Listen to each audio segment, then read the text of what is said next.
नमस्कार शेतकरी बंधूंनो. तर बघा, खरीप असेल किंवा त्याच्या अगोदरचा असेल, 2020 असेल, 2021 असेल, तर हा जो पीक विमा आहे तो नेमका कधी येणार अशी प्रतीक्षा शेतकऱ्यांना आहे.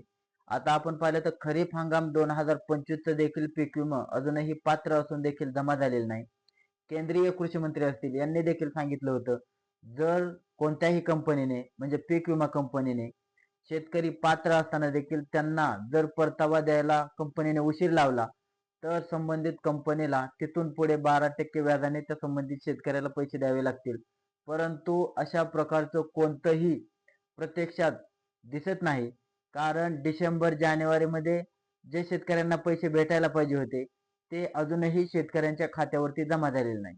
आता शेतकऱ्यांनी याची दाद कुठे मागायची? तर बघा, आता महाराष्ट्रामध्ये अर्थसंकल्पीय अधिवेशन चालू आहे आणि त्यावेळी नाशिकचे काही शेतकरी कृषी मंत्री असतील आपले माननीय भरणे साहेब यांना भेटण्यासाठी गेले होते आणि त्या संबंधित त्यांना पत्रकारांनी पीक विमा संबंधी प्रश्न विचारला की पीक विमा अजूनही आला नाही, नेमके याच्यामध्ये अडचण काय आहे? तर बघा, त्यावेळेस कृषी मंत्री दत्तात्रय भरणे मामा यांनी असं सांगितलं की काही तांत्रिक कारणामुळे, टेक्निकल प्रॉब्लेममुळे शेतकऱ्यांच्या खात्यावरती पैसे जमा करण्याला उशीर होत आहे किंवा अडचण येत आहे. आता याच्यामध्ये पाहिलं तर त्यांनी असं सांगितलं, केंद्राने केंद्राचे पैसे जमा केलेले आहेत, राज्याने राज्याचे पैसे जमा केलेले आहेत, परंतु यासाठी जी काही तांत्रिक अडचण आहे, जो काही टेक्निकल प्रॉब्लेम आहे, तर अशा टेक्निकल प्रॉब्लेममुळे शेतकऱ्यांना पैसे खात्यावरती जायला अडचण येत आहे.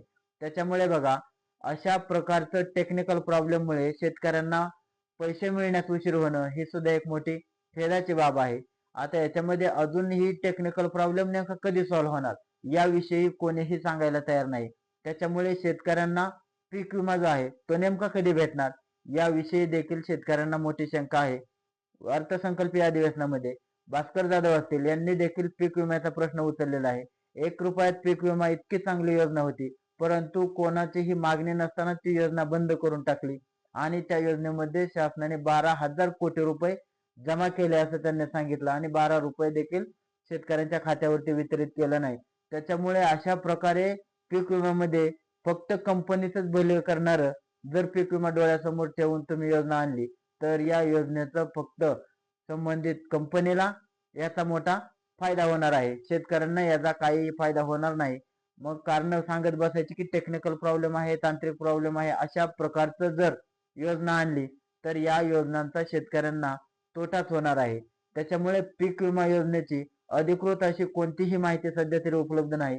तांत्रिक कारण एवढंच त्यांच्याकडे सांगायला तेवढंच कारण आहे की तांत्रिक कारणामुळे हे पैसे येत नाहीत. परंतु ठोस असं नेमकं पीक विम्याचे पैसे कधी येणार हे मात्र सांगायला कोणीही तयार नाही. धन्यवाद.